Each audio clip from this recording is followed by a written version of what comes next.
Box Office Artist writes, what 80s property do you think would translate to the big screen? I don't know what we're talking about when you say property. Novel property, comic book property, television property, short story property. I don't know. We've seen lots of properties from the 80s translate, and some of them translate well, some of them don't translate well, so take your pick. I've got one, Calvin and Hobbes. Oh! Nicely done. Yeah, I'll stick with that. Let's go with Hill Street Blues. Like, talking about remakes. Let's be careful out there. That's a different thing, yeah. All right, what's next? Hill Street Blues. Dan H. writes, with Mission Impossible 5 now only 6 months away, how soon do you think we'll see the trailer? Oh, that's actually a really good question, because this changes things for them. Well, we're in the 6-month window now. Like, literally, we could see a trailer drop tomorrow, or maybe, I wouldn't put it any more than a month from now. I'd say within the month we will see the first trailer. You know, for Mission Impossible 3, they didn't do it because for 4 because it was coming out in December, but for Mission Impossible 3, they had, I believe the first trailer was attached to the Super Bowl. And I don't know that if they already bought the time, because the Super Bowl ads are obviously been sold out for a few weeks, so I don't know if they can cram it in there now, but if you might get it during the big game, or you might get it, it can't be more than a couple weeks after that. Chip? They could always swap it out if they bought an ad space. They could just swap out a movie. Yeah, this month it'll drop, especially since they just moved it up. Yeah. Or, I mean, let's keep this in mind, too. We're just finding out about the move now. Paramount may have planned this move a month ago. So, I mean, who knows? You very well could be right. It might be Super Bowl. Who knows? All right, what's next? Matto Filipovic writes, with American Sniper's box office success, will this make more studios release big blockbusters in January? I mean, it really all depends. The American Sniper thing is a really interesting, perfect storm of circumstances and situations. Number one, it got released, like in its wide release, a few days after it just got nominated for Best Picture and Best Actor, which surprised a lot of people, right? You've got, add to that mix, a very big star right now. And Bradley Cooper and, of course, Clint Eastwood directing it.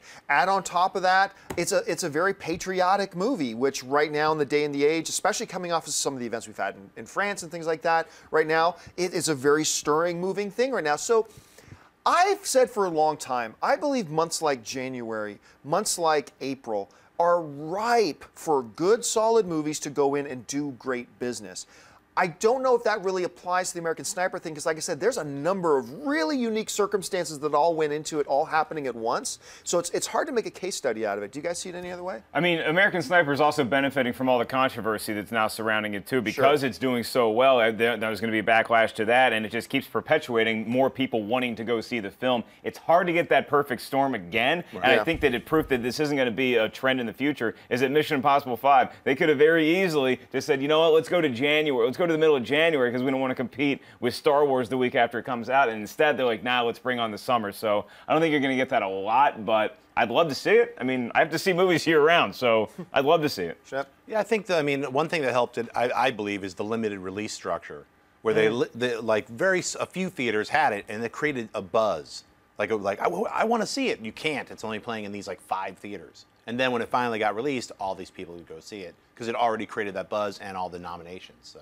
Yeah, I think what American Sniper does, American Sniper proves that a movie can work really well in January, but it doesn't necessarily prove that movies will work well in January. So it's a wash. Okay, one last question. Jim McCann writes, what are a few classic movies that you think would hold up if released today? It depends, because when you're talking about what holds up, okay, honestly, Annie Hall. I mentioned it earlier in the show. That is a movie that holds up. Does the fashion in it hold up? No, but the humor, surprisingly, sometimes you watch a lot of these older comedies and the humor is out of sync with what's going on. You can watch Annie Hall today and still laugh every bit as much. I'm biased because it's Star Wars. I think Star Wars you can watch 1,000. The first Indiana Jones, Raiders of the Lost Ark stands up. Lawrence of Arabia stands up. If you watch Godfather, I still talk to people every year who saw The Godfather for the first time this year. Like every year that happens, and they're just always in awe of it. So there's some really good, true classics will hold up. Star Wars, do the visual effects hold up? No, but do the movies do the movies as a whole hold up? Absolutely. So the classics will hold up. Do you guys see it any other way? Aliens, those hold up.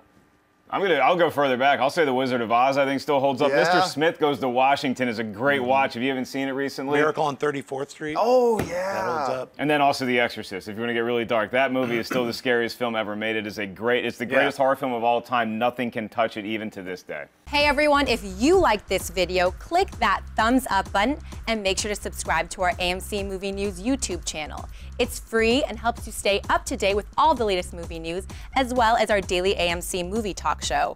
Also, make sure that you follow us on Facebook and Twitter to stay up to date with all of our special promotions, contests, and prize giveaways.